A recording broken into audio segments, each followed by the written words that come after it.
YouTube ചാനലിലേക്ക് സ്വാഗതം. അപ്പൊ നമ്മുടെ ഇന്നത്തെ ക്ലാസ് എന്ന് പറയുന്നത് SCERT 7ാം ക്ലാസ് സോഷ്യൽ സയൻസിലെ 12ാമത്തെ ചാപ്റ്ററും അവസാനത്തെ ചാപ്റ്ററാണ്. 7ാം ക്ലാസ് നമ്മൾ ഇന്നത്തോടുകൂടി തീർക്കുകയാണ്. ഇനി നിങ്ങൾക്ക് ഒന്നിടവിട്ട ദിവസങ്ങളിൽ ഞാൻ SCERT ക്ലാസ് മസ്റ്റ് ആയിട്ട് തന്നിരിക്കും. അതായത് നാളെ ഇല്ല, മറ്റന്നാൾ ബുധനാഴ്ച ദിവസം ഉറപ്പായിട്ടും 8ാം ക്ലാസ്സിലെ സോഷ്യൽ സയൻസ് ഫസ്റ്റ് ചാപ്റ്റർ കിട്ടിയിരിക്കും. അതായത് നമ്മുടെ എക്സാം ഡേറ്റ് ഒക്കെ ഡിക്ലെയർ ചെയ്ത് കഴിഞ്ഞു. ഇനി നമ്മൾ ഉഴപ്പിയിട്ട് കാര്യമില്ല. ഡിഗ്രി ലെവൽ, അതായത് നമ്മുടെ secretariat assistant prelims first stage May 24-നാണെന്നാണ് ഡേറ്റ് വന്നിരിക്കുന്നത്. അതുപോലെ തന്നെ സെക്രട്ടേറിയറ്റ് OAക്കും വന്നിട്ടുണ്ട്. അപ്പൊ നമുക്ക് SCERT കംപ്ലീറ്റ് ചെയ്യേണ്ടത് വളരെ ഇമ്പോർട്ടന്റ് ആണ്. നമുക്ക് വേഗം തന്നെ തീർക്കാം. അപ്പൊ ഇന്നത്തെ ചാപ്റ്റർ ചരിത്രത്തിന്റെ ആധാരശിലകളാണ്. ക്ലാസ്സിലേക്ക് കടക്കാം. തിരുവനന്തപുരം നഗരത്തിൽ നിന്ന് 15 കിലോമീറ്റർ തെക്കുമാറി സ്ഥിതി ചെയ്യുന്ന പ്രദേശമാണ് വിഴിഞ്ഞം. അപ്പൊ വിഴിഞ്ഞത്തെ പറ്റിയാണ് ഇതിൽ പറയുന്നത്. വെരി വെരി ഇമ്പോർട്ടന്റ് ആണ്. കാരണം നമ്മൾ വിഴിഞ്ഞം തുറമുഖം നമ്മുടെ ആനുകാലികമായി ബന്ധപ്പെട്ട് ഒത്തിരി ക്വസ്റ്റ്യൻസ് വന്നിട്ടുണ്ട്, ഒത്തിരി വാർത്തകൾ നിറഞ്ഞിട്ടുണ്ട്. പ്രാചീന കാലം മുതൽ തന്നെ ചരിത്രപരവും വാണിജ്യപരവുമായ പ്രാധാന്യം ഏറെയുള്ള പ്രദേശമാണിത്. പ്രാചീന തമിഴകത്തെ സുപ്രധാന കേന്ദ്രങ്ങളിൽ ഒന്നായിരുന്നു വിഴിഞ്ഞമെന്ന് സംഘകാല കൃതികളിൽ പരാമർശിക്കുന്നു. സംഘകാല കൃതികളിൽ പരാമർശിച്ചിരിക്കുന്ന കേരളത്തിലെ പ്രധാനപ്പെട്ട തുറമുഖം ഏതെന്ന് ചോദിച്ചാൽ ഏതാണ്? നമ്മുടെ വിഴിഞ്ഞം തുറമുഖമാണ്. നമ്മുടെ വിഴിഞ്ഞം തുറമുഖമാണ്.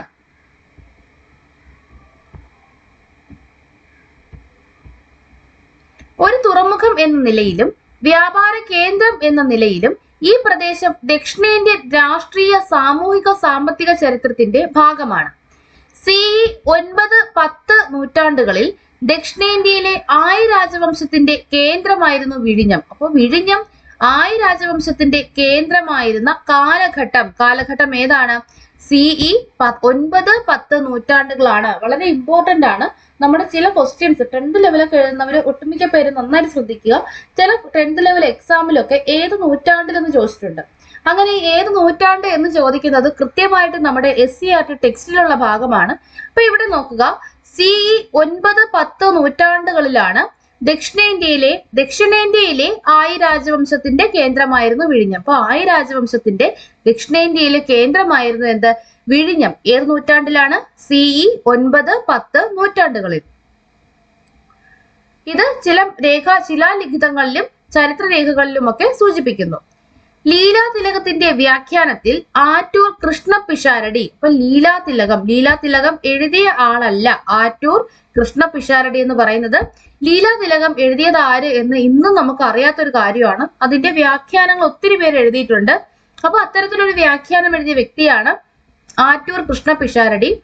പാണ്ഡ്യന്മാരാൽ പരാജിതരായ ആയി കുടുംബം ആയിക്കുടി ഉപേക്ഷിച്ച് വിഴിഞ്ഞത്തേക്ക് കുടിയേറിയതായി രേഖപ്പെടുത്തിയിരിക്കുന്നു. അപ്പൊ ലീലാതിലകത്തിൽ ഇങ്ങനെ പറഞ്ഞിട്ടുണ്ടെന്നാണ് ആറ്റൂർ കൃഷ്ണപിഷാരടി അദ്ദേഹത്തിന്റെ വ്യാഖ്യാനത്തിൽ പറഞ്ഞിരിക്കുന്നത്. എന്താണ്? പാണ്ഡ്യന്മാരാൽ പരാജിതരായ ആയി കുടുംബം ആയിക്കുടി ഉപേക്ഷിച്ച് വിഴിഞ്ഞത്തേക്ക് കുടിയേറിയതായിരുന്നു. ഉദ്യോതന സൂരി എന്ന ജൈന മുനി രചിച്ച കുവലയമാല. അപ്പൊ കുവലയമാല എഴുതിയത് ആരാണ്? ഉദ്യോതന സൂരിയാണ്. കുവലയമാല എഴുതിയത് ഉദ്യോതന സൂരിയാണ്. ഞാൻ ഇതിന്റെ നോട്ട് തയ്യാറാക്കി വെച്ചിട്ടുണ്ട്. ഇതെല്ലാം കൃത്യമായിട്ട് നോട്ട് രേഖപ്പെടുത്തിയിട്ടുണ്ട്. അപ്പൊ നോട്ട് വേണമെന്നുള്ളവർ കൃത്യമായിട്ട് കമന്റ് ചെയ്യുക. കഴിഞ്ഞ ക്ലാസ്സിലെ നോട്ട് 1-2 പേര് ചോദിച്ചിട്ടുണ്ടായിരുന്നു, എനിക്ക് അയച്ചു തരാൻ പറ്റിയിട്ടില്ല. അപ്പൊ അവർക്കും കൂടെ ചേർത്തിട്ട് ഞാൻ ഈ ക്ലാസ്സിലെ നോട്ട് അയച്ചു തരുന്നതാണ്. അപ്പോ കുവലയമാലയാണ് ഉദ്യോതന സൂരി എന്ന ലേഖനം എന്ന പുസ്തകം എഴുതിയത്. ഒരു ജൈന മുനിയാണ് ഈ ഉദ്യോതന സൂരി എന്ന് പറയുന്നത്. അപ്പൊ ഈ കൃതിയില് വിഴിഞ്ഞത്തെ വിജയപുരി എന്നാണ് പരാമർശിക്കുന്നത്. അപ്പോ വിഴിഞ്ഞത്തെ വിജയപുരി എന്ന് പരാമർശിക്കുന്ന കൃതി ഏത് എന്ന് ചോദിച്ചാൽ ഏതാണ്? കുവലയമാല. കുവലയമാലയിലാണ് വിഴിഞ്ഞത്തെ വിജയപുരി എന്ന് പരാമർശിച്ചിരിക്കുന്നത്. കുവലയമാല എഴുതിയത് ആരാണ്? ഉദ്യോതന സൂരിയാണ്. നമുക്ക് ഒരു പക്ഷെ ഇപ്പോഴത്തെ ട്രെൻഡ് അനുസരിച്ച് നമുക്കൊരു ചേരുംപടി ചേർക്കാനായിരിക്കും തരുന്നത്. ഒരു കോളത്തിൽ ഉദ്യോതന സൂരി കാണും, അടുത്ത കോളത്തിൽ എവിടെയെങ്കിലും കുവലയമാല കാണും, അടുത്ത കോളത്തിൽ എവിടെയെങ്കിലും വിജയപുരിയും ഉണ്ടാകും. അപ്പൊ കണക്ട് ചെയ്യാൻ നമുക്ക് അറിഞ്ഞിരിക്കണം. ജൈന മുനിയായ ഉദ്യോതന സൂരിയുടെ കൃതിയായ കുവലയമാലയിൽ വിഴിഞ്ഞത്തെ വിജയപുരി എന്ന് പരാമർശിച്ചിരിക്കുന്നു. പാണ്ഡ്യരാജാവായ നെടുഞ്ചേഴിയന്റെ ശാസനത്തിൽ ഇവിടത്തെ കോട്ടയെ പറ്റി രേഖപ്പെടുത്തിയിട്ടുണ്ട്. അപ്പൊ നെടുഞ്ചേഴിയൻ, പാണ്ഡ്യരാജാവായ നെടുഞ്ചേഴിയന്റെ ശാസനത്തിലാണ് വിഴിഞ്ഞത്തെ കോട്ടയെ പറ്റി പരാമർശമുള്ളത്? അപ്പൊ വിഴിഞ്ഞം കോട്ടയെ പറ്റി പരാമർശിച്ചിട്ടുള്ള പാണ്ഡ്യരാജാവാര്? ആരാണ്? നെടുഞ്ചേഴിയൻ. വിഴിഞ്ഞം കോട്ടയെ പറ്റി പരാമർശിച്ചിട്ടുള്ള തന്റെ ശാസനത്തിൽ പരാമർശിച്ച പാണ്ഡ്യരാജാവാര്? ആരാണ്? നെടുഞ്ചേഴിയൻ. സംഘകാലത്തിൽ തന്നെ വിഴിഞ്ഞം ഒരു സുപ്രധാന വാണിജ്യ തുറമുഖ കേന്ദ്രമായിരുന്നു എന്ന് വിദേശ സഞ്ചാരിയായ Periplus of the Erythraean Sea എന്ന ഗ്രന്ഥത്തിൽ രേഖപ്പെടുത്തിയിരിക്കുന്നു. ആരാണ് Periplus of the Erythraean Sea എഴുതിയത്? വില്യം എച്ച് സ്കോഫ് ആണ് Periplus of the Erythraean Sea എഴുതിയത്. ഈ എറിത്രിയൻ സീ ഇപ്പോൾ അറിയപ്പെടുന്നത് ഗൾഫ് ഓഫ് ഏദൻ എന്നാണ്. Gulf of Aden. ഇതെല്ലാം ഞാൻ നോട്ടിൽ എഴുതിയിട്ടുണ്ട് കേട്ടോ. കേരള സർവകലാശാല പുരസ്കാര വകുപ്പ് നടത്തിയ ഉത്ഖനനങ്ങളിൽ ഈ പ്രദേശത്തിന്റെ സമീപത്തായി നിലനിന്നിരുന്ന കോട്ടയുടെ അവശിഷ്ടങ്ങൾ കണ്ടെത്തിയിട്ടുണ്ട്. അപ്പൊ നിലവിൽ വിഴിഞ്ഞത്ത് കോട്ടയൊന്നുമില്ല, മുന്നേ ഉണ്ടായിരുന്ന കോട്ടയുടെ അവശിഷ്ടങ്ങളൊക്കെ ഇപ്പൊ കിട്ടിയിട്ടുണ്ട്.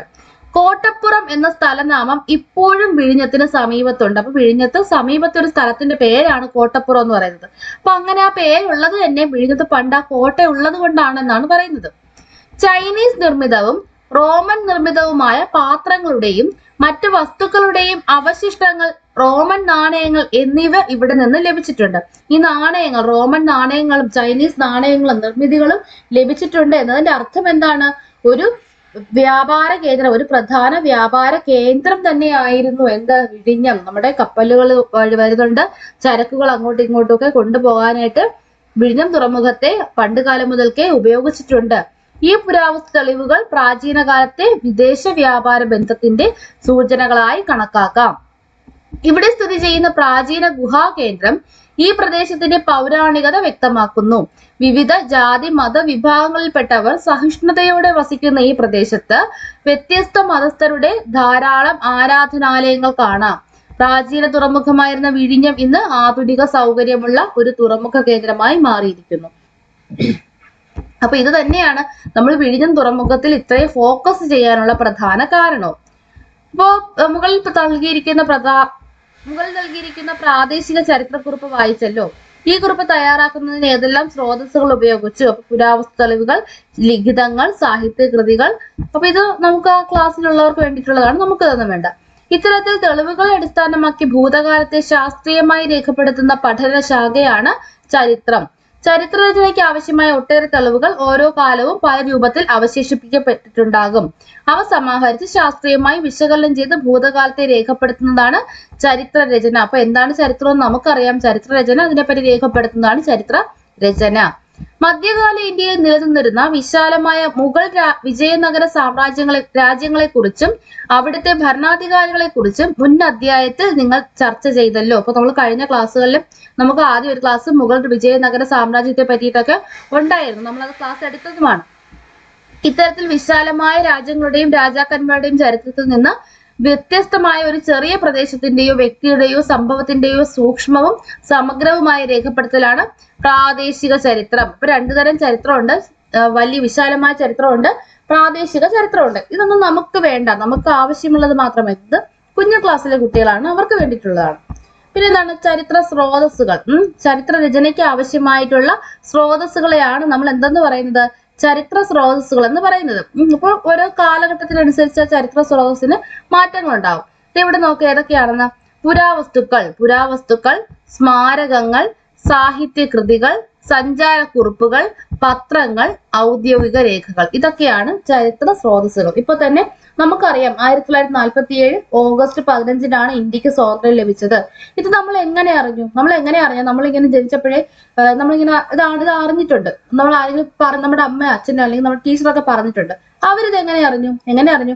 അത് ചരിത്രമാണ്. അന്ന് എന്തൊക്കെ ആ കാലഘട്ടത്തിൽ എന്തൊക്കെ നടന്നിട്ടുണ്ടോ അതെല്ലാം പത്രങ്ങളിലൂടെയും, അല്ലെ, പത്രങ്ങളിലൂടെയുണ്ട്, കൃതികളിലൂടെയുണ്ട്, പുരാതന നിർമ്മിതികളിലൂടെയുണ്ട്. അതിലൂടെയൊക്കെ പുറം ലോകം അറിഞ്ഞ് വെളിപ്പെട്ടിട്ടുള്ളതാണ്. അപ്പോൾ അതുവഴിയാണ് നമ്മൾ ആ ചരിത്രം പഠിക്കുന്നത്, അല്ലെ. ഇത് 10 ദിവസം മുന്നേ ഉള്ളൊരു കാര്യം, അന്ന് നടന്ന പ്രധാന സംഭവങ്ങൾ നമുക്കറിയണം. നമുക്ക് ഇന്റർനെറ്റ് സെർച്ച് ചെയ്ത് നോക്കാം, അതല്ലെങ്കിൽ നമുക്ക് പത്രങ്ങൾ നോക്കാം. അപ്പോൾ ഇത് കുറെ നാൾ കഴിയുമ്പോൾ അതൊരു ചരിത്രമാണ്. അപ്പോൾ ചരിത്രത്തെ പറ്റി പഠിക്കാനുള്ള സ്രോതസ്സുകൾ, ചരിത്ര രചനയ്ക്ക് ആവശ്യമായിട്ടുള്ള സ്രോതസ്സുകളാണ് ചരിത്ര സ്രോതസ്സുകൾ. അവയാണ് ഇവിടെ കൊടുത്തിരിക്കുന്നത്. പുരാവസ്തുപരമായ സ്രോതസ്സുകൾ. അപ്പൊ എന്തൊക്കെയാണ് പുരാവസ്തുപരമായ സ്രോതസ്സുകൾ? പുരാവസ്തുപരമായ സ്രോതസ്സുകൾ അവ നിർമ്മിക്കപ്പെട്ട കാലഘട്ടത്തിലെ ജീവിതത്തെക്കുറിച്ച് വിവരങ്ങളോ തെളിവുകളോ നൽകുന്നു. അവയിൽ പ്രധാനപ്പെട്ടവ ഏതൊക്കെയെന്ന് നോക്കാം. ഇതൊന്നും നമുക്ക് വേണ്ട, ജസ്റ്റ് വായിച്ചു പോവാം. പുരാവസ്തു ശാസ്ത്രപരമായ സ്രോതസ്സുകൾ ഏതൊക്കെയാണ്? ശിലാസ്മാരകങ്ങൾ, ഗുഹകൾ, പുരാതന ലിഖിതങ്ങൾ, കൊട്ടാരങ്ങൾ, നാണയങ്ങൾ. ഇതൊക്കെയാണ് പുരാവസ്തു ശാസ്ത്രപരമായ സ്രോതസ്സുകൾ എന്ന് പറയുന്നത്. അതായത് നമ്മൾ അറിയാലോ, നമ്മൾ കുഴിക്കുമ്പോൾ എന്തെങ്കിലും പഴയ എന്തെങ്കിലും കിട്ടിക്കഴിഞ്ഞാൽ നമ്മൾ അപ്പോഴേ പുരാവസ്തു വകുപ്പിനെ വിളിക്കും. അവർ വന്ന് നോക്കും, എവിടെ പണ്ട് ആളുണ്ടായിരുന്നു, ഇത് എത്ര നാളത്താണ് എന്നൊക്കെ നോക്കും അല്ലേ. അപ്പൊ അതാണ് പുരാവസ്തുപരമായ സ്രോതസ്സുകൾ. നമുക്ക് വേണ്ടത് ശിലാസ്മാരകങ്ങളാണ്. നമുക്ക് ചുറ്റും കാണുന്ന ഓരോ കല്ലിനും ഓരോ കഥ പറയാനുണ്ടാകും. വലിയ കല്ലുകൾ കൊണ്ട് നിർമ്മിച്ച ധാരാളം സ്മാരകങ്ങളുടെ അവശേഷിപ്പുകൾ നമ്മുടെ പൂർവികർ ഇവിടെ ഉപേക്ഷിച്ചു പോയിട്ടുണ്ട്. തന്നിരിക്കുന്ന ചിത്രങ്ങൾ നോക്കൂ. ഇവിടെ നോക്ക്, കുടക്കല്ല്, തൊപ്പിക്കല്ല്, മുനിയറ. ഇത് അവർ പണ്ടുകാലത്ത് ഏതൊക്കെയോ ആവശ്യങ്ങൾക്ക് ഉപയോഗിച്ചിരുന്നതാണ്. കേരളത്തിന്റെ വിവിധ ഭാഗങ്ങളിൽ നിന്ന് കണ്ടെടുത്ത ചരിത്ര ശേഷിപ്പുകളാണ് ഈ ശിലാസ്മാരകങ്ങൾ.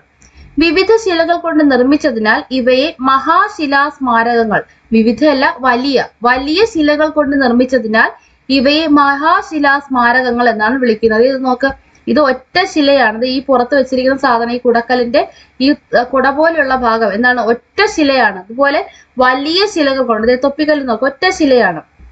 വലിയ ശിലകൾ കൊണ്ട് നിർമ്മിച്ച സ്മാരകങ്ങൾ, സ്മാരകങ്ങൾ ആയതുകൊണ്ടാണ് ഇവയെ എന്തെന്ന് വിളിക്കുന്നത്?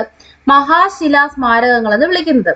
പുരാതന മനുഷ്യർ നിർമ്മിച്ച ഈ സ്മാരക ശിലകൾ പോയ കാലത്തെ ചരിത്രം നമ്മോട് പറയുന്നുണ്ട്. അപ്പൊ പോയ കാലം, അവരുടെ ജീവിത രീതി, അവർ എങ്ങനെയാണ് സാമൂഹികമായി ജീവിച്ചിരുന്നത്, അല്ലെങ്കിൽ അവരുടെ രീതികൾ എന്തൊക്കെയാണെന്നൊക്കെ ഈ ശിലകളിലൂടെ നമുക്കറിയാൻ പറ്റും. ഇടുക്കി ജില്ലയിലെ മറയൂർ, തൃശൂർ ജില്ലയിലെ ചിറമ്മനങ്ങാട്, മലപ്പുറം ജില്ലയിലെ തവനൂർ തുടങ്ങിയ സ്ഥലങ്ങളിൽ ഇത്തരത്തിലുള്ള ശിലാസ്മാരകങ്ങളുടെ ശേഷിപ്പുകൾ ലഭിച്ചിട്ടുണ്ട്. നമ്മുടെ പൂർവികരുടെ ഭൗതികാവശിഷ്ടങ്ങൾ അടക്കം ചെയ്യാനാണ് ഇവ ഉപയോഗിച്ചിട്ടുള്ളത്. അപ്പൊ ഇവ എന്തിനാണ്? നമ്മുടെ പൂർവികരുടെ ഭൗതികാവശിഷ്ടങ്ങൾ അടക്കം ചെയ്യാനാണ് ഇവയൊക്കെ ഉപയോഗിച്ചിട്ടുള്ളത്. നന്നങ്ങാടികൾ. മഹാശിലാ കാലഘട്ടത്തിൽ ശവസംസ്കാരത്തിന് ഉപയോഗിച്ചിരുന്ന വലിയ കളിമൺ ഭരണികളാണ് നന്നങ്ങാടികൾ. ഭൗതികാവശിഷ്ടം അടക്കം ചെയ്ത് മണ്ണിനടിയിൽ മൂടുന്ന ഭരണികളാണ് ഇവ. നോക്ക്, ഈ ഭരണിക്കകത്ത് നമ്മുടെ ശവശരീരമാക്കിയിട്ട് മണ്ണിനടിയിൽ മൂടാൻ ഉപയോഗിച്ചിരുന്ന ഒരു നിർമ്മിതിയാണ് എന്തെന്ന് പറയുന്നത്? നന്നങ്ങാടികൾ എന്ന് പറയുന്നത്. ഗുഹകൾ. കേരളത്തിന്റെ പ്രാചീന ചരിത്രത്തെക്കുറിച്ച് വെളിച്ചം വീശുന്നവയാണ് ഗുഹകൾ. പ്രകൃതിദത്തമായ ഇത്തരം ഗുഹകളിൽ ചരിത്രാതീതമായ മനുഷ്യജീവിതത്തെ സൂചിപ്പിക്കുന്ന ചിത്രങ്ങളും മറ്റും ആലേഖനം ചെയ്യപ്പെട്ടിട്ടുണ്ട്. നമുക്കറിയാവുന്നതാണ് നമ്മുടെ എടയ്ക്കൽ കേവ്, മറയൂര്, ഇതൊക്കെ. എടയ്ക്കൽ, മറയൂർ, ആങ്കോട്, തെന്മല, കോട്ടുക്കൽ എന്നിവിടങ്ങളിലെ ചില പ്രധാന ഗുഹകൾ സ്ഥിതി ചെയ്യുന്നു. അപ്പൊ നമ്മുടെ കേരളത്തിൽ പ്രധാനപ്പെട്ട ഗുഹകൾ സ്ഥിതി ചെയ്യുന്നത് എവിടെയൊക്കെയാണ്? എടയ്ക്കൽ വയനാട്, മറയൂർ ഇടുക്കി, ആങ്കോട് തിരുവനന്തപുരം. ആങ്കോട് എവിടെയാണ്? തിരുവനന്തപുരം. തെന്മലയും കോട്ടുക്കലും എവിടെയാണ്? കൊല്ലം. തെന്മല, കോട്ടുക്കൽ, കൊല്ലം എന്നിവിടങ്ങളിലാണ് ചില പ്രധാന ഗുഹകൾ സ്ഥിതി ചെയ്യുന്നത്. ഇത്തരത്തിൽ കേരളത്തിലെ ചരിത്ര പ്രാധാന്യമുള്ള പുരാവസ്തുക്കളെ സംരക്ഷിക്കുന്നത് ആർക്കിയോളജിക്കൽ സർവേ ഓഫ് ഇന്ത്യയും കേരള ആർക്കിയോളജി വകുപ്പും ചേർന്നിട്ടാണ്. അപ്പൊ ഫുള്ള് നമ്മുടെ കേരള ആർക്കിയോളജി വകുപ്പിന്റെ കീഴിലല്ല, ആർക്കിയോളജിക്കൽ സർവേ ഓഫ് ഇന്ത്യയും കേരള ആർക്കിയോളജി വകുപ്പും ചേർന്നിട്ടാണ് ഈ കേരളത്തിലെ ചരിത്ര പ്രധാനമായ പുരാവസ്തുക്കളെയൊക്കെ സംരക്ഷിക്കുന്നത്. അപ്പൊ അതിൽ ഏറ്റവും പ്രധാനപ്പെട്ട ഗുഹയാണ് നമ്മുടെ എടയ്ക്കൽ ഗുഹ. പ്രാചീന മനുഷ്യർ ഉപയോഗിച്ചിരുന്ന കേരളത്തിലെ പ്രധാനപ്പെട്ട ഗുഹകളിൽ ഒന്നാണ് എടയ്ക്കൽ ഗുഹ. വയനാട് ജില്ലയിലെ സുൽത്താൻ ബത്തേരിയിൽ നിന്ന് 10 കിലോമീറ്റർ അകലെയാണ് എടയ്ക്കൽ ഗുഹ. എടയ്ക്കൽ ഗുഹ വയനാട് ജില്ലയിലെ സുൽത്താൻ ബത്തേരിയിലാണ്. ഇവിടുത്തെ ചുമരുകളിൽ കൊത്തിയിരിക്കുന്ന ഗുഹാചിത്രങ്ങൾ ശിലായുഗത്തിലെ മനുഷ്യരെ കുറിച്ചും അവരുടെ ജീവിതത്തെ കുറിച്ചും വിവരണം നൽകുന്നു. അപ്പൊ ശിലായുഗ മനുഷ്യർ ജീവിച്ചിരുന്ന കേരളത്തിലെ പ്രാചീന ഗുഹയാണ് എന്ത്? എടയ്ക്കൽ ഗുഹ. കണ്ടോ, അവരെന്തൊക്കെയോ കൊത്തി വരച്ച് വെച്ചേക്കുന്നുണ്ടോ? ഇത് അവർ ഇന്നും അതുപോലെ തന്നെ നിലനിർത്തുന്നുണ്ട്. ഇനി പുരാലിഖിതങ്ങൾ. ഒരു പ്രതലത്തിൽ വരച്ചതോ കൊത്തിവെച്ചതോ ആയ സന്ദേശമോ വാചകമോ ആണ് ലിഖിതങ്ങൾ. ഇപ്പൊ എന്താണ് ലിഖിതങ്ങൾ? ഒരു പ്രതലത്തിൽ വരച്ചതോ അല്ലെങ്കിൽ കൊത്തിവെച്ചതോ ആയ സന്ദേശമോ വാചകമോ ആണ്. നമുക്ക് എന്ത് വേണമെങ്കിലും എഴുതി വെക്കാം. നമ്മുടെ സ്കൂളിലെ ഡെസ്കിന്റെ മുകളിലൊക്കെ നമ്മൾ എന്ത് ചെയ്യും, കുത്തി വരയ്ക്കാറുണ്ട് അല്ലെ, കോമ്പസ് ഒക്കെ വെച്ചിട്ട്. അതൊരു സന്ദേശം ഒന്നും നൽകുന്നില്ലല്ലോ അല്ലെ, ചുമ്മാ നമ്മുടെ ഫ്രണ്ട്സ് എല്ലാവരും കൂടെ ചേർന്നിട്ടൊരു ടീം ആവുന്നു. നമ്മുടെ ടീമിന്റെ പേര് എനിക്കുണ്ടായിരുന്നേ, എന്റെ ടീം KNSJ എന്നായിരുന്നു. KNSJ, K for Karthika, N for Nithya, S for Sheeja, J for Jyothisha, KNSJ. അപ്പൊ നമ്മൾ അങ്ങനെ കുത്തി വരയ്ക്കാറുണ്ട്. എനിക്കിത് പറഞ്ഞപ്പോ അതാ ഓർമ്മ വന്നത്, അതാ പറഞ്ഞത്. അപ്പൊ ഇതുപോലെ പ്രതലത്തില് വരച്ചതോ കൊത്തിവെച്ചതോ ആയ സന്ദേശമോ വാചകമോ ആണ് ലിഖിതങ്ങൾ. അപ്പൊ നമ്മൾ അന്ന് ആ പ്രതലത്തിൽ കുത്തി വരച്ചത് എന്താണ്, ലിഖിതങ്ങളായിരുന്നു. നമ്മൾ അങ്ങനെ നമ്മുടെ ടീമിന്റെ പേരും പിന്നെ എന്താണ് കുറെ പേര് ലവ് ഒക്കെ വരച്ചിട്ട്, സ്കൂളിലെ കാര്യങ്ങളാണ്, ലവ് ഒക്കെ വരച്ചിട്ട് രണ്ടുപേരും സെക്കൻഡും പെണ്ണിന്റെയും ഫസ്റ്റ് ലെറ്റർ ഒക്കെ വെച്ച് വരച്ച് ആരോ ഒക്കെ ഇട്ട് വയ്ക്കുക. അതൊരു സന്ദേശമാണ്. എന്താണ്, അവർ തമ്മിൽ അഫെയറിലാണ് എന്ന സന്ദേശം ക്ലാസ്സിൽ എല്ലാവർക്കും അവർ അയച്ചു കൊടുക്കുകയാണ് അല്ലെ. അപ്പൊ ഇങ്ങനെ കുത്തി വരയ്ക്കുന്നതിനെയാണ് നമ്മൾ ലിഖിതങ്ങൾ എന്ന് പറയുന്നത്. ഇത് നോക്ക്, ലോഹത്തകിടുകൾ, ശിലകൾ, ഓലകൾ, ഇതിലൊക്കെയാണ് ലിഖിതങ്ങൾ വരച്ചു വെച്ചിരിക്കുന്നത്, എഴുതി വെച്ചിരിക്കുന്നത്. ഇനി ലിഖിത പഠനം, എപ്പിഗ്രഫി, ഇത് വളരെ ഇമ്പോർട്ടന്റ് ആണ്. ലിഖിതങ്ങളെ കുറിച്ചുള്ള പഠനമാണ് ലിഖിത പഠനം. അത് നമുക്ക് കിട്ടും. പക്ഷെ എപ്പിഗ്രഫി എന്നുണ്ടാ പെട്ടെന്ന് നമുക്ക് കിട്ടത്തില്ല. എപ്പിഗ്രഫി ഓർത്ത് വെക്കുക. ലിഖിത പഠനത്തിനെയാണ് എപ്പിഗ്രഫി എന്ന് പറയുന്നത്. ശിലകൾ, ലോഹത്തകിടുകൾ, ഓലകൾ തുടങ്ങിയവയിലെ എഴുത്തുകളെ കുറിച്ചുള്ള പഠനമാണ് എന്താ, എപ്പിഗ്രഫി. നമ്മുടെ ക്ഷേത്രപ്രവേശന വിളംബരം എഴുതി വെച്ചേക്കുന്നുണ്ടോ, കല്ലിൽ കൊത്തി വെച്ചേക്കുന്നുണ്ടോ? ഇതിപ്പോ എല്ലായിടത്തും എന്തെങ്കിലും ഉദ്ഘാടനം ചെയ്യുമ്പോൾ ഇതുപോലൊരു കല്ലിൽ കൊത്തി വെക്കുക എന്നൊന്ന്, മുഖ്യമന്ത്രിയുടെ ആ ഫണ്ടിൽ നിന്ന് കിട്ടി, MLA ഈ ഫണ്ടിൽ നിന്നുള്ളത് എന്നൊക്കെ പറഞ്ഞ് കുത്തി വെക്കാറുണ്ട്. എന്താണ്, ഒരു ചരിത്രമാണ് അല്ലെ, അതൊരു ചരിത്രത്തിന്റെ അവശേഷിപ്പല്ലേ. ഒരു വെയിറ്റിംഗ് ഷെഡ് തുടങ്ങി. ആ വെയിറ്റിംഗ് ഷെഡിന്റെ മുകളില് മാർബിളിലോ ടൈൽസിലോ, മാർബിളിലായിരിക്കും മിക്കപ്പോഴും, കൊത്തി വെച്ചേക്കും. MLA വികസന ഫണ്ടിൽ നിന്നും അനുവദിച്ചത്. അപ്പോ അങ്ങനെ കൊത്തി വെച്ചില്ല എങ്കിൽ ആ ചരിത്രം നമ്മൾ അറിയാതെ പോകും അല്ലേ. ആ MLA ഇത്രയും ഫണ്ട് ഉപയോഗിച്ചിട്ടാണ് ഈ വെയിറ്റിംഗ് ഷെഡ് കെട്ടിയത് എന്നുള്ള ചരിത്രം നമ്മൾ അറിയാതെ പോകും. അപ്പൊ അങ്ങനെ അതുപോലെ കൊത്തി വെച്ചേക്കാണ് ഇത് വളരെ വിലപ്പെട്ടതാണ് അല്ലേ, നമ്മുടെ ക്ഷേത്രപ്രവേശന വിളംബരം. ഇത്തരത്തിൽ കേരളത്തിൽ അങ്ങോളം ഇങ്ങോളം ധാരാളം ലിഖിതങ്ങൾ കണ്ടെടുത്തിട്ടുണ്ട്. തരിസാപ്പള്ളി ലിഖിതം, ജൂതശാസനം, പാലിയം ശാസനം എന്നിവ കേരളത്തിലെ പ്രധാന ലിഖിതങ്ങളാണ്. അപ്പൊ കേരളത്തിലെ പ്രധാന ലിഖിതങ്ങളാണ് ഇത് ഇവിടെ കൊടുത്തിരിക്കുന്നത്. ഏതൊക്കെയാണ്? തരിസാപ്പള്ളി ലിഖിതം, തരിസാപ്പള്ളി ശാസനം നമ്മൾ പറയും, അത് കൊല്ലം ജില്ലയിൽ നിന്നാണ്. ജൂതശാസനം, ജൂതന്മാരുടെ കാര്യം പറയുമ്പോൾ ഓടി നമ്മളിവിടെ കൊച്ചിയിൽ പോകണം. കൊച്ചി മട്ടാഞ്ചേരിയിലാണ് ജൂതശാസനം. നമ്മൾ അങ്ങനെ തന്നെയല്ലേ പഠിച്ചു വെച്ചിരിക്കുന്നത്, മട്ടാഞ്ചേരിയിലെ ജൂതശാസനം. പാലിയം ശാസനം എവിടെന്നാ കിട്ടിയത്? ആലപ്പുഴ. പാലിയം ശാസനം, ഇതൊക്കെ നമുക്ക് ചോദിക്കാവുന്നതാണ്. തരിസാപ്പള്ളി ലിഖിതം കൊല്ലം, ജൂതശാസനം മട്ടാഞ്ചേരി, പാലിയം ശാസനം ആലപ്പുഴ. കേരളത്തിൽ പുരാലിഖിതങ്ങളുടെ ശേഖരണവും സംരക്ഷണവും കേരള ആർക്കൈവ്സ് വകുപ്പാണ് നിർവഹിക്കുന്നത്. അപ്പൊ കേരളത്തിൽ ഈ പുരാലിഖിതങ്ങളുടെ ശേഖരണവും സംരക്ഷണവും ഒക്കെ വഹിക്കുന്നത് ആരാണ്? കേരള ആർക്കൈവ്സ് വകുപ്പാണ്. കേരള ആർക്കൈവ്സ് വകുപ്പ്. അടുത്ത് നോക്ക്, നമുക്ക് നമ്മുടെ കോട്ടകളും കൊട്ടാരങ്ങളും നോക്കാം. രാജ്യസുരക്ഷ, സൈനിക ആവശ്യങ്ങൾ, വ്യാപാരം എന്നിവയ്ക്കായി നിർമ്മിച്ചിരുന്ന കോട്ടകളെ ചരിത്രരചനയ്ക്കുള്ള പ്രധാന സ്രോതസ്സുകളായി പ്രയോജനപ്പെടുത്താം. അവരുടെ യുദ്ധമുറകളും രീതികളും ഒക്കെ എങ്ങനെയായിരുന്നു എന്നറിയാൻ നമുക്ക് കോട്ടകൾ കാണുമ്പോൾ അറിയാൻ പറ്റും. കേരളത്തിലെ വ്യത്യസ്ത കാലഘട്ടങ്ങളെക്കുറിച്ചും ഭരണാധികാരികളെക്കുറിച്ചും കോട്ടകൾ നമുക്ക് വിവരം നൽകുന്നു.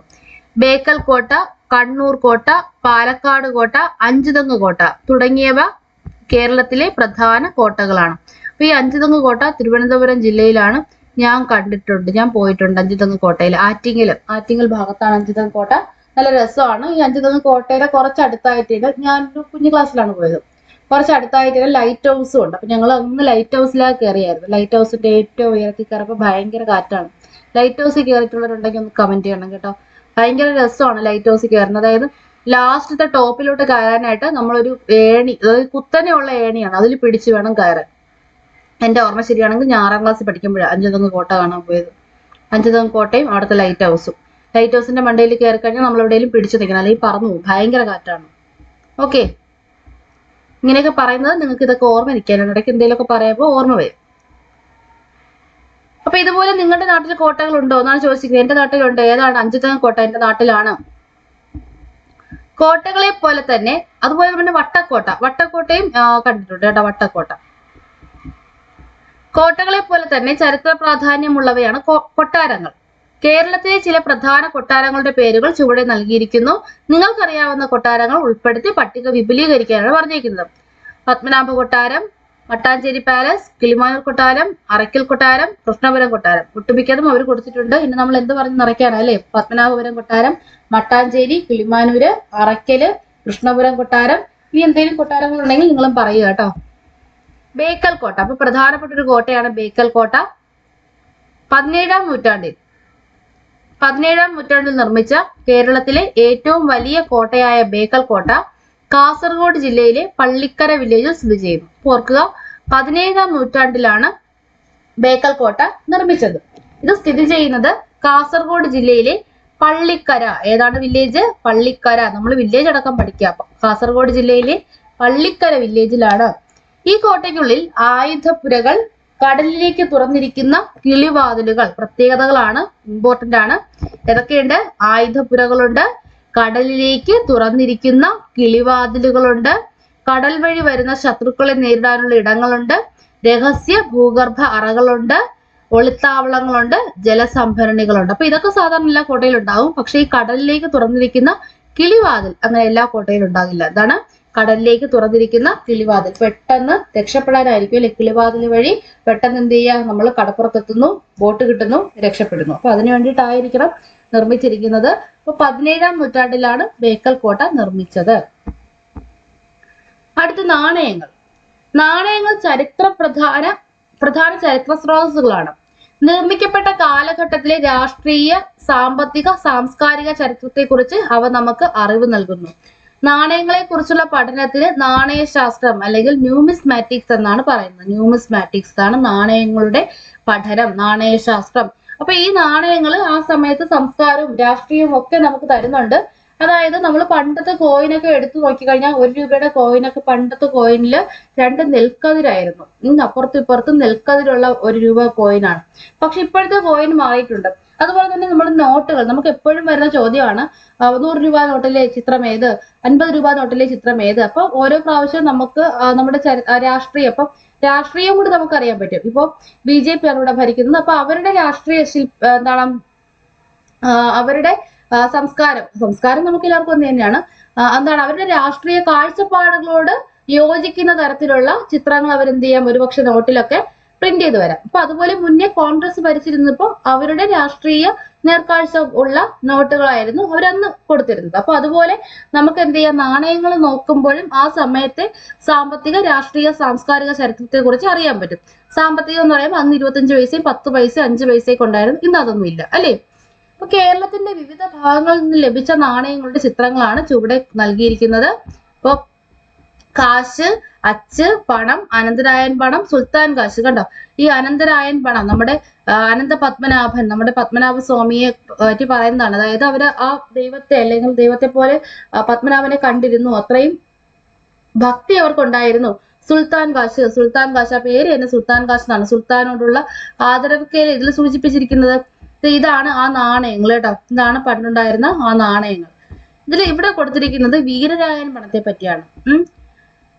കോഴിക്കോട് ഭരിച്ചിരുന്ന സാമൂതിരിയുടെ കാലത്ത് പ്രചരിച്ചിരുന്ന നാണയമാണ് വീരരായൻ പണം. അപ്പൊ വീരരായൻ പണം സാമൂതിരിയുടേതാണ്. പഴയ വീരരായൻ, പുതിയ വീരരായൻ എന്നീ 2 വിധത്തിൽ നാണയങ്ങൾ നിലവിലുണ്ടായിരുന്നു. ഏതൊക്കെ തരത്തിൽ വീരരായൻ ഉണ്ടായിരുന്നു? പഴയ വീരരായനും ഉണ്ടായിരുന്നു, പുതിയ വീരരായനും ഉണ്ടായിരുന്നു. 1667 മുതൽക്കാണ് ഈ നാണയങ്ങൾ അച്ചടിച്ചിറക്കാൻ തുടങ്ങിയത്. വളരെ ഇമ്പോർട്ടന്റ് ആണ്, ഓർക്കുക.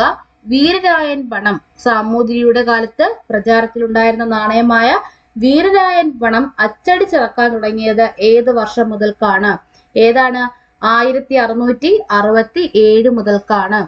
സ്വർണത്തിൽ നിർമ്മിച്ച ഈ നാണയത്തെ വിദേശികൾ പൊൻപണം എന്നാണ് വിളിച്ചിരുന്നത്. അപ്പൊ വിദേശികൾ പൊൻപണം എന്ന് വിളിച്ചിരുന്ന നാണയം ഏതാണ്?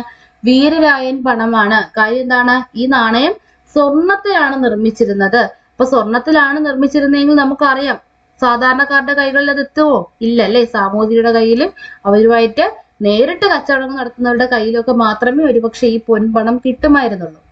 വൈഷ്ണവർ ഉപയോഗിച്ചിരുന്ന നാമകുറി സൂര്യന്റെ അടയാളം, സിംഹത്തിന്റെ അടയാളം തുടങ്ങിയവ ഇതിൽ കാണാവുന്നതാണ്. അപ്പോൾ ഈ നമ്മുടെ വീരരായൻ പണത്തിൽ എന്തൊക്കെ ഉണ്ടെന്നാ പറയുന്നത്? വൈഷ്ണവർ ഉപയോഗിച്ചിരുന്ന നാമകുറിയുണ്ട്, സൂര്യന്റെ അടയാളമുണ്ട്, സിംഹത്തിന്റെയും അടയാളമുണ്ട്. ഓർക്കുക, വൈഷ്ണവർ ഉപയോഗിച്ചിരുന്ന നാമക്കുറി, സൂര്യന്റെ അടയാളം, സിംഹത്തിന്റെ അടയാളം ഒക്കെയാണ് ഏതിലുണ്ടായിരുന്നത്? വീരരായൻ പണത്തിൽ ഉണ്ടായിരുന്നത്. ഇനി ചില ചരിത്ര സ്മാരകങ്ങൾ നോക്കാം.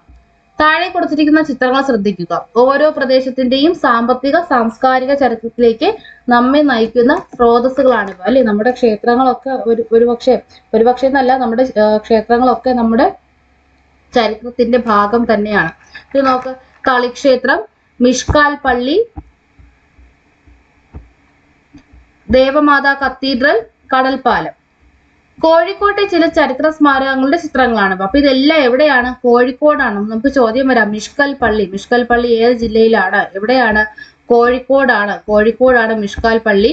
ദേവമാതാ കത്തീഡ്രൽ കോഴിക്കോടാണ്. അതെ, ഈ കടൽപ്പാലം സ്ഥിതി ചെയ്യുന്നത് കോഴിക്കോടാണ്. തളിക്ഷേത്രം കോഴിക്കോടാണ്.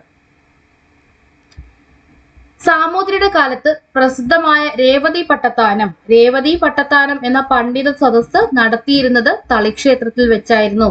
പല ചോദ്യത്തിലും ചോദിച്ചിട്ടുണ്ട്, രേവതി പട്ടത്താനം നടക്കുന്ന ക്ഷേത്രം ഏത്? രേവതി പട്ടത്താനം നടത്തിയിരുന്ന കോഴിക്കോട് ജില്ലയിലെ ക്ഷേത്രം ഏത്? ഏതാണ്? തളിക്ഷേത്രമാണ്. തളിക്ഷേത്രത്തിൽ വെച്ചാണ് രേവതി പട്ടത്താനം നടന്നിരുന്നത്. മിഷ്കൽ പള്ളി പോർച്ചുഗീസുകാർക്കെതിരെ സാമൂതിരിയുടെ പ്രധാന യുദ്ധകേന്ദ്രമായിരുന്നു മിഷ്കൽ പള്ളി. ഇപ്പൊ എന്താണ്? പോർച്ചുഗീസുകാർക്കെതിരെയുള്ള സാമൂതിരിയുടെ ഒരു പ്രധാന പള്ളിയായിരുന്നു, യുദ്ധകേന്ദ്രമായിരുന്നു മിഷ്കാൽ പള്ളി എന്ന് പറയുന്നത്.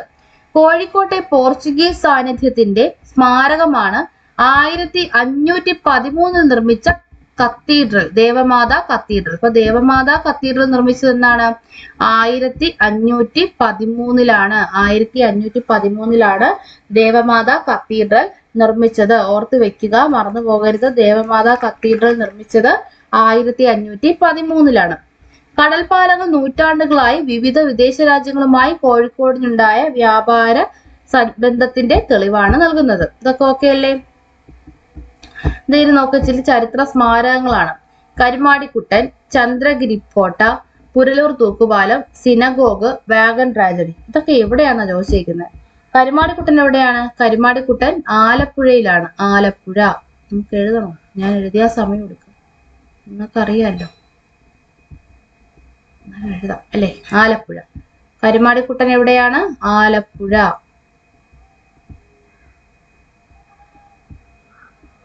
കരുമാടിക്കുട്ടൻ ആലപ്പുഴ. ചന്ദ്രഗിരിക്കോട്ട നമുക്ക് എല്ലാവർക്കും അറിയാം, എവിടെയാണ്? കാസർഗോഡാണ്. ചന്ദ്രഗിരി പുഴ ഒഴുകുന്നത് കാസർഗോഡാണ്. കാസർഗോഡ് ജില്ലയിലെ യു ആകൃതിയിൽ ഒഴുകുന്ന നദിയാണ് ഏത്? ചന്ദ്രഗിരി പുഴ, അല്ലെ? ചന്ദ്രഗിരി പുഴ. അപ്പൊ ചന്ദ്രഗിരി കോട്ട സ്ഥിതി ചെയ്യുന്നത് എവിടെയാണ്? ചന്ദ്രഗിരി കോട്ട സ്ഥിതി ചെയ്യുന്നത് കാസർഗോഡാണ്. കാസർഗോഡ് ജില്ലയിലാണ് ചന്ദ്രഗിരി കോട്ട സ്ഥിതി ചെയ്യുന്നത്. അടുത്ത പുനലൂർ തൂക്കുപാലം. നമുക്ക് എല്ലാവർക്കും അറിയാം, കേരളത്തിലെ ഏറ്റവും പഴയ തൂക്കുപാലമാണ് ഏതെന്ന് പറയുന്നത്? നമ്മുടെ പുനലൂർ തൂക്കുപാലം. 1877 പുനലൂർ തൂക്കുപാലം നിർമ്മിക്കുന്നത്. കൊല്ലം. ആരാണ് നിർമ്മിക്കുന്നത്? WC ബാൾട്ടൺ ആണ് കൊല്ലം ജില്ലയിലെ നമ്മുടെ പുനലൂർ തൂക്കുപാലം നിർമ്മിക്കുന്നത്. ഇപ്പൊ കേരളത്തിലെ ഏറ്റവും പഴയ തൂക്കുപാലമാണ്. അങ്ങനെയെങ്കിൽ ഇന്ത്യയിലെ ആദ്യ തൂക്കുപാലം അല്ലെങ്കിൽ ഏറ്റവും പഴയ തൂക്കുപാലം ഏതാണ്? വിദ്യാസാഗർ സേതു ആണ്. വിദ്യാസാഗർ സേതു കൊൽക്കത്തയെ ഹൗറയുമായി ബന്ധിപ്പിക്കുന്ന തൂക്കുപാലമാണ് ഈ വിദ്യാസാഗർ സേതു എന്ന് പറയുന്നത്. അപ്പൊ അതുകൂടെ ഓർക്കുക.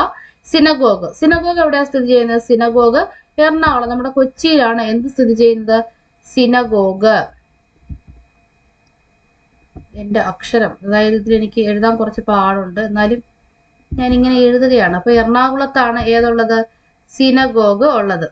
അതായത് നമ്മുടെ ജൂതന്മാരുടെ സംഭവമാണ്. ഈ മട്ടാഞ്ചേരി പള്ളിയൊക്കെ കൊച്ചിയിലല്ലേ? അപ്പൊ അതുപോലെ കൊച്ചിയിലാണ് സിനഗോഗ്, എറണാകുളത്താണ് സിനഗോഗ് സ്ഥിതി ചെയ്യുന്നത്.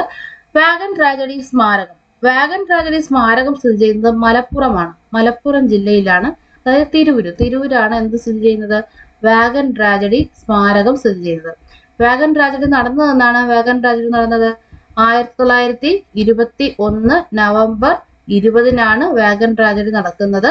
എന്താണ് the black hole of Pothanur എന്നറിയപ്പെടുന്നത് വാഗൺ ട്രാജഡിയാണ്. കാര്യം പോത്തന്നൂർ സ്റ്റേഷനിൽ വെച്ചിട്ടാണ് ഇത് തുറക്കുന്നതും അതിനകത്ത് ഇത്രയും പേര് മരിച്ചു കിടക്കുന്നതൊക്കെ.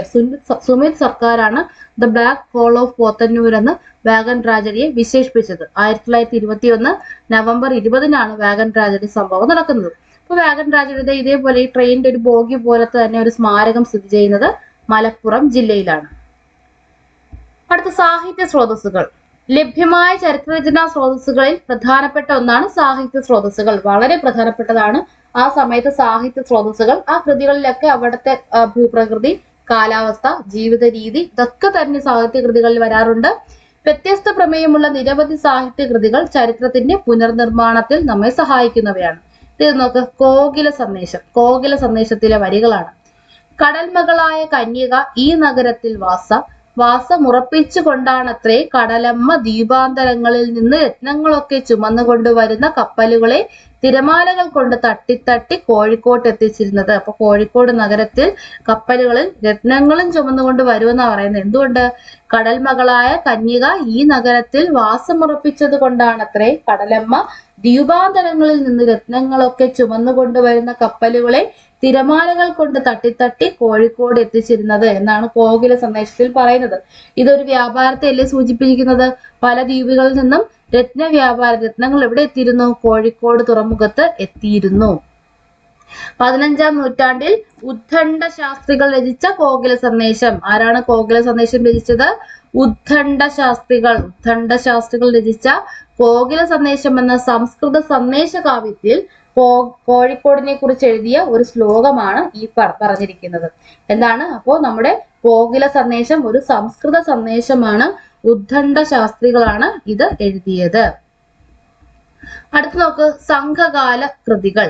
കേരളത്തിന്റെ പ്രാചീന ചരിത്രത്തെ കുറിച്ച് വെളിച്ചം വീശുന്ന സാഹിത്യ സ്രോതസ്സുകളാണ് തമിഴിൽ രചിക്കപ്പെട്ട സംഘകാല കൃതികൾ.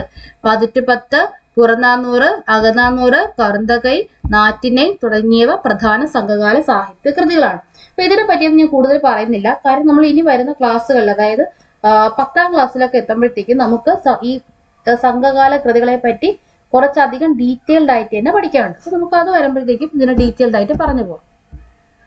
ഇതുപോലെ വിവിധ ഭാഷകളിലായി വിവിധ കാലഘട്ടത്തിൽ രചിക്കപ്പെട്ടതും ധാരാളം സാഹിത്യ കൃതികൾ നമുക്ക് ലഭ്യമാണ്. ഈ കൃതികൾ രചിക്കപ്പെട്ട കാലത്തിന്റെ ചരിത്രം മനസ്സിലാക്കാൻ നമ്മെ സഹായിക്കുന്നു. ഉദാഹരണത്തിന് 12-15 നൂറ്റാണ്ടുകളിൽ രചിക്കപ്പെട്ട മണിപ്രവാള കൃതികൾ. മണിപ്രവാളം എഴുതിയത് 12-15 നൂറ്റാണ്ടുകളിലാണ്. ആ കാലഘട്ടത്തിലെ നാടുവാഴി വ്യവസ്ഥകളെ കുറിച്ചും സംസ്കാരത്തെ കുറിച്ചും നമുക്ക് മണിപ്രവാളം വിവരം നൽകുന്നുണ്ട്. അപ്പൊ ആ സമയത്തെ നാടുവാഴി വ്യവസ്ഥയും അവരുടെ സംസ്കാരവും ഒക്കെ എങ്ങനെയാണ് എന്ന് നമുക്കറിയാൻ മണിപ്രവാള കൃതികൾ സഹായിക്കുന്നുണ്ട്. മലബാറിൽ നിന്നുള്ള വടക്കൻ പാട്ടിൽ നിന്നല്ലേ നമ്മുടെ എന്താണ് ഉണ്ണിയാർച്ചയെ പറ്റിയൊക്കെ പാടുന്നത് വടക്കൻ പാട്ടിലാണ്. അപ്പൊ അതിൽ നിന്നല്ലേ നമ്മൾ ഉണ്ണിയാർച്ചയെ പറ്റിയൊക്കെ അറിയുന്നത്. മധ്യകാല ചരിത്രത്തിലെ സാധാരണ മനുഷ്യരുടെ ജീവിതത്തിലേക്ക് വെളിച്ചം വീശുന്നു. 19-ാം നൂറ്റാണ്ടിൽ ചന്തുമേനോൻ രചിച്ച ഇന്ദുലേഖ എഴുതിയതാരാണ്? ചന്തുമേനോനാണ്. മലബാറിലെ സാമൂഹ്യ ചരിത്രത്തെ കുറിച്ച് മനസ്സിലാക്കാൻ ഇന്ദുലേഖ സഹായിക്കുന്നു. അപ്പൊ ഇങ്ങനെയൊക്കെ എന്താണ് സാഹിത്യ കൃതികൾ നമുക്ക് ചരിത്രത്തിലേക്ക് എന്താണ് ഒരു വഴി കാണിച്ചു തരികയാണ്. ചരിത്രം ഇങ്ങനെയായിരുന്നു എന്നൊക്കെ. അതുപോലെ തന്നെയാണ് സഞ്ചാരക്കുറിപ്പുകൾ. ഇവിടെ ഒരു സഞ്ചാരക്കുറിപ്പുണ്ട്, നമുക്ക് നോക്കാം. ലോകത്തിന്റെ എല്ലാ കോണുകളിൽ നിന്നും കച്ചവട കപ്പലുകൾ ഏറ്റവും വിശിഷ്ടമായ സാധനങ്ങളുമായി ഇവിടെ വരികയും എളുപ്പത്തിൽ അവ വിറ്റഴിക്കുകയും ചെയ്തിരുന്നു. നഗരത്തിലെ രക്ഷാ നടപടികളും നീതി പരിപാലനവും ഏറ്റവും കാര്യക്ഷമമായി നടത്തിവരുന്നു.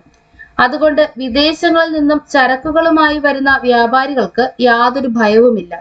കമ്പോളത്തിലെ മുഴുവൻ ഉത്തരവാദിത്വവും രാജാവിനാണ്.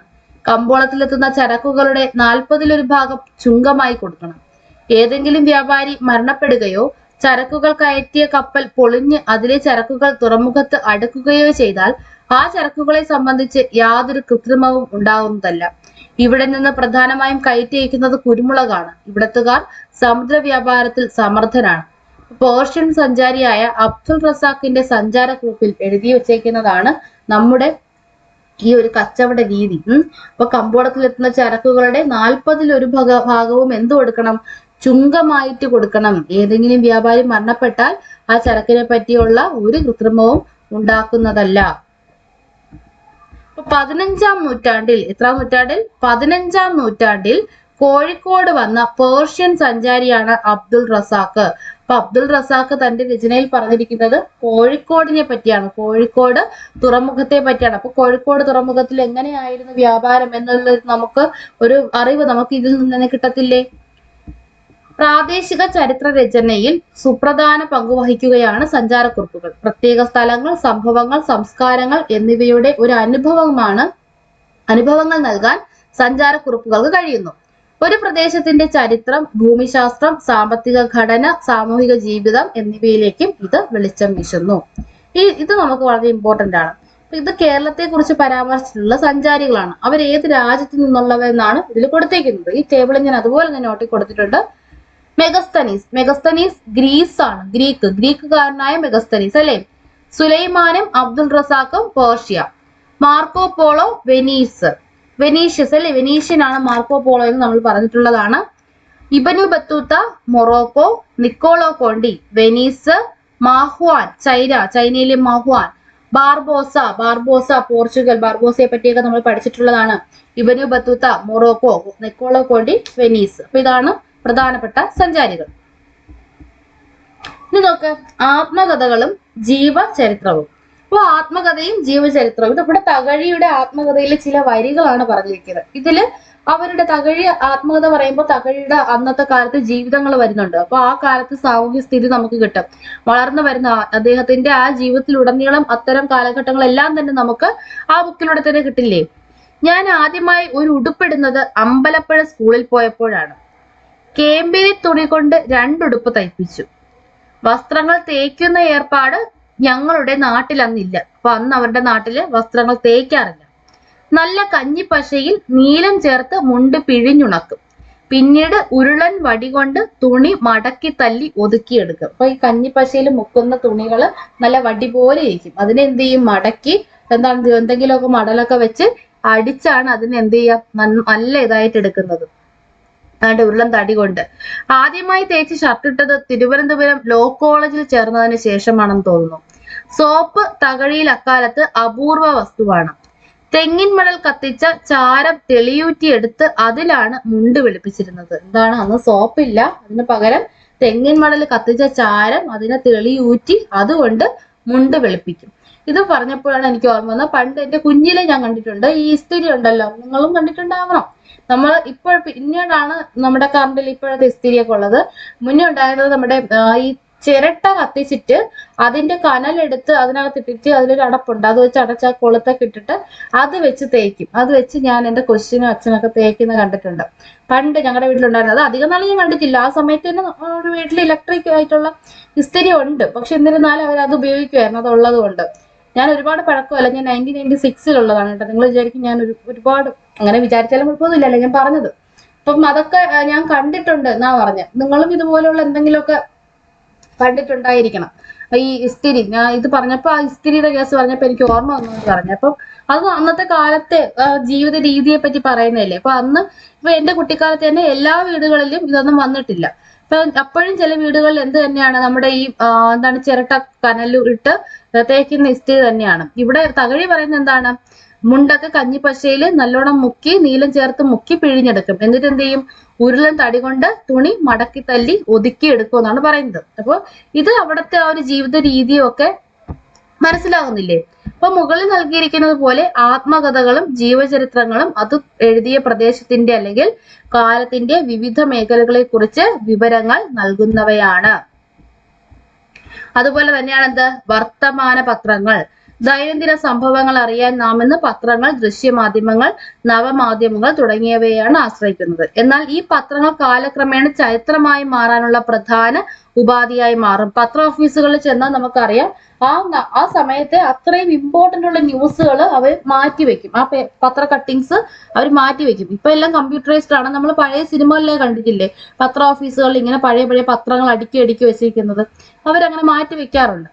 ഇന്ത്യയിലെ വിദേശാധിപത്യത്തിന്റെ ചരിത്രം മനസ്സിലാക്കാൻ ചരിത്ര വിദ്യാർത്ഥികൾ ഉപയോഗപ്പെടുത്തുന്ന പ്രധാന സ്രോതസ്സാണ് അക്കാലത്തെ വർത്തമാന പത്രങ്ങൾ. അപ്പൊ ഓരോ പത്രങ്ങളും നമ്മൾ നോക്കണം. അറിയാം, നമ്മുടെ ഓരോ രാഷ്ട്രീയക്കാരുടെ തന്നെ പത്രം ഉണ്ടാവും. അപ്പൊ അതൊക്കെ തന്നെ മാറി മാറി വായിച്ചു നോക്കുമ്പോൾ തന്നെ ആ സമയത്ത് രാഷ്ട്രീയ കാഴ്ചപ്പാടുകൾ എന്തൊക്കെയാണെന്ന് നമുക്ക് അറിയാൻ പറ്റും. കേരളത്തിന്റെ രാഷ്ട്രീയ, സാമൂഹ്യ, സാമ്പത്തിക ചരിത്രത്തിന്റെ എല്ലാ വശങ്ങളെ കുറിച്ചും പത്രങ്ങൾ നമ്മെ സഹായിക്കുന്നുണ്ട്. അപ്പൊ എല്ലാ വശങ്ങളെ കുറിച്ചും പഠിക്കാൻ പത്രങ്ങൾ നമ്മളെ സഹായിക്കുന്നുണ്ട്. ഇനി പ്രാദേശിക ചരിത്ര രചനയിലേക്ക്. ഇതൊന്നും നമുക്ക് ആവശ്യമില്ല, നമ്മളിത് പറയുന്നത് കൊണ്ട് ജസ്റ്റ് പറഞ്ഞു പോകുന്നുള്ളൂ. അതാണ് ഇത് കുറച്ച് സ്പീഡിന് പറയുന്നത്. ഇതൊന്നും നമുക്ക് ആവശ്യമില്ലാത്ത കാര്യങ്ങളാണ്. ഒരു നിശ്ചിത പ്രദേശത്തെ മുൻകാല സംഭവങ്ങളെ കുറിച്ചുള്ള പഠനമാണ് പ്രാദേശിക ചരിത്രം.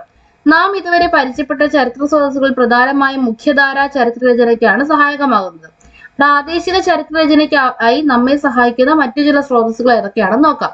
അപ്പൊ ഏതൊക്കെയാണ് പ്രാദേശിക ചരിത്ര രചനയ്ക്ക് ആവശ്യമായിട്ടുള്ളത്? ഓർമ്മകൾ. ഓർമ്മകൾ, പണ്ടുള്ളവർ പറഞ്ഞിട്ടുള്ള കാര്യങ്ങൾ. ഇപ്പൊ ഞാൻ പറഞ്ഞില്ലേ, എന്റെ വീട്ടില് ഈ ഇസ്തിരി അങ്ങനെ ഉപയോഗിക്കുന്നു എന്ന് പറഞ്ഞില്ലേ, അപ്പൊ അതെന്റെ ഒരു ഓർമ്മയാണ്. അപ്പൊ എന്റെ പ്രദേശത്ത് അന്ന് ആ ടൈമില്, ആ ഒരു കാലഘട്ടത്തിൽ അത് ഉപയോഗിച്ചിരുന്നു എന്നതല്ലേ അതിന്റെ തെളിവ്. സ്ഥലനാമ ചരിത്രങ്ങൾ, ആ പേരെങ്ങനെ വന്നു എന്ന് പറയുന്ന കാര്യങ്ങൾ. കുടുംബ ചരിത്രം, നമ്മുടെ കുടുംബക്കാരെ പറ്റി പറയുമ്പോൾ അവര് അങ്ങനെ ചെയ്തിരുന്നു, ഇങ്ങനെ ചെയ്തിരുന്നു എന്നൊക്കെ പറയുമ്പോൾ അത് അവിടുത്തെ രീതികളാണ്. ഔദ്യോഗിക രേഖകൾ, പണയരേഖകൾ, ആധാരങ്ങളൊക്കെ കാണുമ്പോൾ പണ്ടത്തെ പേപ്പർ അല്ലേ. നാട്ടറിവുകൾ, ആചാരാനുഷ്ഠാനങ്ങൾ, പാട്ടുകൾ, പ്രാദേശിക നിരീക്ഷണം, ഇതൊന്നും നമുക്ക് വേണ്ട. പ്രാദേശിക നിരീക്ഷണത്തിലൂടെ ആഹാരം, വസ്ത്രം, പാർപ്പിടം, ആരോഗ്യം, വിദ്യാഭ്യാസം, ഭാഷ, സാഹിത്യം, കല, വിനോദം, സഞ്ചാരം, വാർത്താവിനിമയം, ഇത്രയും വിവരങ്ങൾ നമുക്ക് പ്രാദേശിക നിരീക്ഷണത്തിലൂടെ കണ്ടെത്താമെന്നാണ് പറയുന്നത്.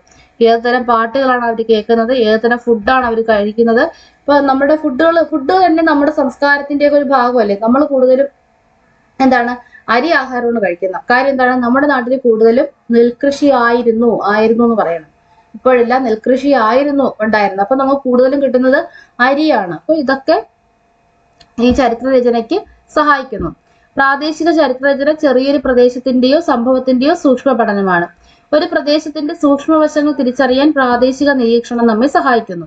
ഒരു പ്രാദേശിക സമൂഹം നിലനിൽക്കുന്ന ഭൂപ്രദേശം, അവിടുത്തെ ഭൂമിശാസ്ത്ര പ്രത്യേകതകൾ, ദിക്ക്, സസ്യജന്തുജാലങ്ങൾ, തണ്ണീർത്തടങ്ങൾ, കൃഷി രീതികൾ തുടങ്ങിയ വൈവിധ്യങ്ങൾ മനസ്സിലാക്കാൻ പ്രാദേശിക നിരീക്ഷണം നടത്തേണ്ടത് ആവശ്യമാണ്.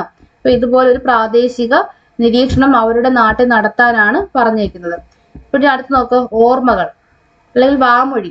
നേരനുഭവങ്ങളുള്ള തലമുറയിൽ നിന്ന് സ്വീകരിക്കുന്ന മൊഴികളാണ് വാമൊഴി ചരിത്രങ്ങൾ. പ്രാദേശിക ചരിത്രരചന നടത്താൻ തിരഞ്ഞെടുക്കുന്ന സ്ഥലത്തെ മുതിർന്ന ആളുകളുടെ ഓർമ്മകൾ ശേഖരിക്കുക ഏറെ പ്രധാനമാണ്. അപ്പൊ നമ്മൾ നടത്താൻ പോകുന്ന നമ്മുടെ അപ്പൂപ്പന്റെ അമ്മമ്മയുടെ ഒക്കെ ഓർമ്മകളൊക്കെ അവര് പറയും, ഞാൻ 2ാം ക്ലാസ് വരെ സ്കൂളിൽ പോയിട്ടുള്ളൂ, അപ്പോഴും അത് കഴിഞ്ഞിട്ട് ഇങ്ങനെ ജോലിക്ക് പോയി, അങ്ങനെയൊക്കെ പണ്ടുള്ളവർ പറയുമായിരുന്നു.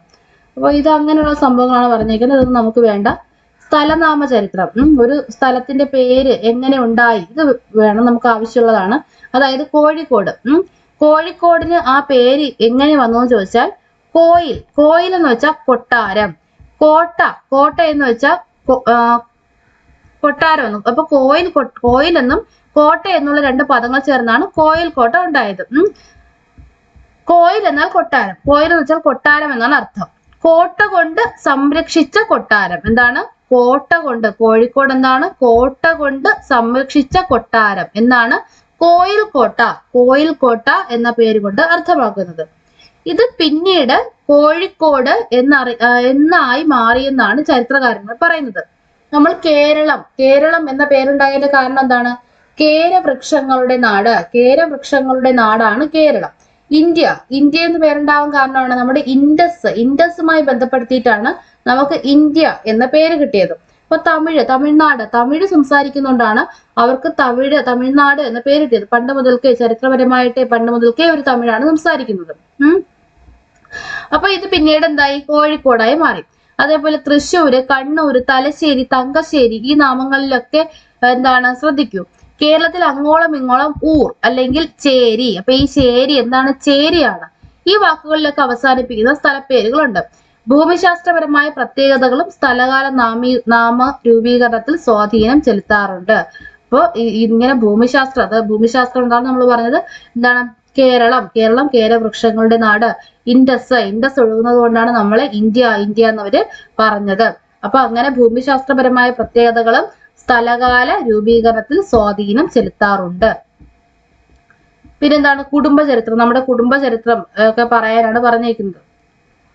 അപ്പോൾ കുടുംബങ്ങളുടെ ചരിത്രവും പ്രാദേശിക ചരിത്ര രചനയിൽ പ്രാധാന്യം അർഹിക്കുന്ന ഒരു സാഹിത്യ സ്രോതസ്സാണ്.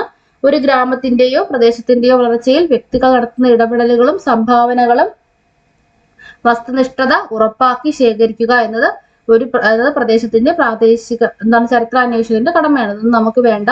ഇത് ഇവിടെ നമുക്ക് ഒരു ഔദ്യോഗിക രേഖയാണ്. ഉപ്പ് നിയമം ലംഘിച്ചു.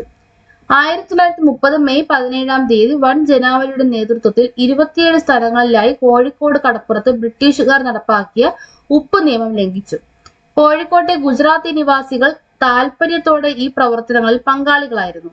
തിരുവിതാംകൂറിൽ നിന്നും വന്ന സത്യാഗ്രഹ വാളണ്ടിയർമാരും കൂടെ ചേർന്നു. കടൽവെള്ളം വറ്റിച്ച് ഉപ്പുമായി നിയമലംഘകർ ബ്രിട്ടീഷ് വിരുദ്ധ മുദ്രാവാക്യം ഒഴുക്കി ജാഥ നടത്തി. ഉപ്പുണ്ടാക്കാനായി ഉപയോഗിച്ചിരുന്ന വസ്തുക്കളും അവർ കയ്യിൽ കരുതിയിരുന്നു. കടപ്പുറത്ത് നടന്ന ഉപ്പ് സത്യാഗ്രഹ സമരത്തെ പോലീസ് ക്രൂരമായി നേരിട്ടു. സ്വാതന്ത്ര്യ സമര പതാക പോലീസിൽ നിന്നും സംരക്ഷിക്കാൻ പി കൃഷ്ണപിള്ളയും അബ്ദുൾ റഹ്മാൻ സാഹിബും ഐതിഹാസികമായ പ്രതിരോധമാണ് നടത്തിയത്. അപ്പൊ ആ ഒരു നമ്മുടെ ഉപ്പ് സത്യാഗ്രഹവുമായി ബന്ധപ്പെട്ട ഒരു ലേഖനമാണ് ഈ കൊടുത്തിരിക്കുന്നത്. തമിഴ്നാട് പുരാരേഖാ സമുച്ചയത്തിൽ സൂക്ഷിച്ചിട്ടുള്ള ഈ രേഖ കേരളത്തിന്റെ സ്വാതന്ത്ര്യത്തിലേക്ക് വെളിച്ചം വീശുന്നു. അപ്പൊ എവിടെയാണ് സൂക്ഷിച്ചിരിക്കുന്നത്? തമിഴ്നാട് പുരാരേഖാ സമുച്ചയത്തിൽ, അതായത് അവിടുത്തെ ആർക്കീവ്സിലാണ് ഇത് സൂക്ഷിച്ചിരിക്കുന്നത്. പ്രധാനപ്പെട്ട ഔദ്യോഗിക രേഖകൾ, ഗസറ്റഡ് റിപ്പോർട്ടുകൾ, ഗസറ്റഡ് രേഖകൾ, കോടതി രേഖകൾ. കോടതി രേഖകൾ എന്താണ്? ആ സമയത്തുണ്ടായ പുറപ്പെടുവിച്ച വാറന്റുകൾ നോക്കിയാൽ തന്നെ നമുക്കറിയാം, അല്ലെങ്കിൽ ഉത്തരവുകൾ, അവിടെ ഉണ്ടായിരുന്ന കേസുകൾ, സർവേ റിപ്പോർട്ടുകൾ, നികുതി രേഖകൾ, പോലീസ് റിപ്പോർട്ടുകൾ, തദ്ദേശ സ്വയംഭരണ സ്ഥാപനങ്ങളുടെ വികസന രേഖ, ബ്രിട്ടീഷ് കോളനിക്കെതിരെ നടന്ന സമരങ്ങൾ, കലാപങ്ങൾ തുടങ്ങിയവയുടെ വിശദാംശങ്ങൾ നമ്മൾ മനസ്സിലാക്കുന്നത് കോടതി രേഖകളിലൂടെയാണ്. ഒരു പ്രദേശത്തിലെ ജനസംഖ്യ, ജനവിഭാഗങ്ങൾ എന്നിവ മനസ്സിലാക്കാൻ നാം സെൻസസ് രേഖകൾ ഉപയോഗിക്കുന്നു. അപ്പൊ എന്തോരം ആ ജനവിഭാഗങ്ങൾ, അപ്പൊ സെൻസസ് എടുക്കുമ്പോൾ തന്നെ ഒരു വീട്ടിൽ എത്ര പേരുണ്ട്, ഒരാൾക്ക് എത്ര കുട്ടികളുണ്ട്, അപ്പൊ തന്നെ അവരുടെ ഒരു രീതി മനസ്സിലാവും. ഇവരുടെ രീതി ഇങ്ങനെയാണ്, ഇത്രയും കുട്ടികൾ ഒരു കുടുംബത്തിൽ വേണം എന്നുള്ളതാണ് അവരുടെ രീതി. ഇതൊക്കെ നമുക്ക് എന്ത് ചെയ്യാൻ കഴിയും? മനസ്സിലാക്കാൻ കഴിയും. അടുത്ത നോക്ക്, പണയരേഖകൾ, ആധാരങ്ങൾ. പണയരേഖകളും ആധാരങ്ങളും പ്രാദേശിക ചരിത്രരചനയ്ക്ക് മുതൽക്കൂട്ടാണ്.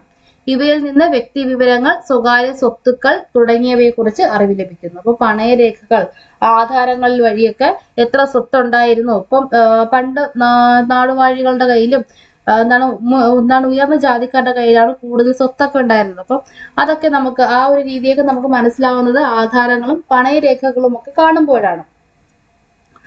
നാട്ടറിവുകൾ, പാട്ടുകൾ, ആചാരാനുഷ്ഠാനങ്ങൾ, കലാരൂപങ്ങൾ. പ്രാദേശിക ചരിത്രരചനയ്ക്ക് ഏറെ സഹായകമായ സ്രോതസ്സുകളാണ് നാട്ടറിവുകളും പാട്ടുകളും മറ്റ് ആചാരാനുഷ്ഠാനങ്ങളും. അങ്ങാടികൾ, ചന്തകൾ എന്നിവിടങ്ങളിൽ നടക്കുന്ന വ്യാപാരത്തെക്കുറിച്ചുള്ള പാട്ടുകൾ നാടിന്റെ പ്രത്യേകതയെ സൂചിപ്പിക്കുന്നു. ഇത് എവിടെ നോക്കിയാണ്? ഉണ്ണുനീലി സന്ദേശം.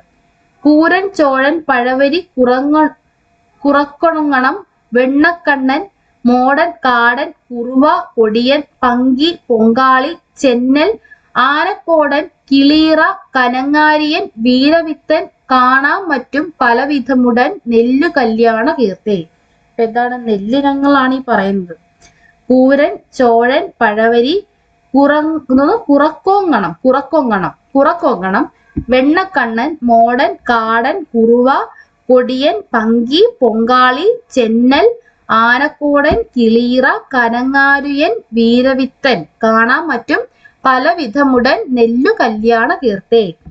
അപ്പൊ ഏതെല്ലാം പ്രാദേശിക നെൽവിത്തിനങ്ങളെ കുറിച്ചാണ് ഈ പറഞ്ഞിരിക്കുന്നത്? അപ്പൊ കുറെ നെൽവിത്തിനങ്ങൾ, അപ്പൊ ഇത്രയും പല തരത്തിലുള്ള നെൽവിത്തിനങ്ങൾ അന്ന് ഉണ്ടായിരുന്നു എന്ന് നമുക്ക് മനസ്സിലാക്കാൻ പറ്റുന്നുണ്ട്. പുരാരേഖകളും ചരിത്ര സ്മാരകങ്ങളും പുറമെ സ്മരണകൾ, പാട്ടുകൾ, പഴഞ്ചൊല്ലിൽ പതിരില്ല എന്നാണ് പണ്ടുള്ളവർ പറയുന്നത്.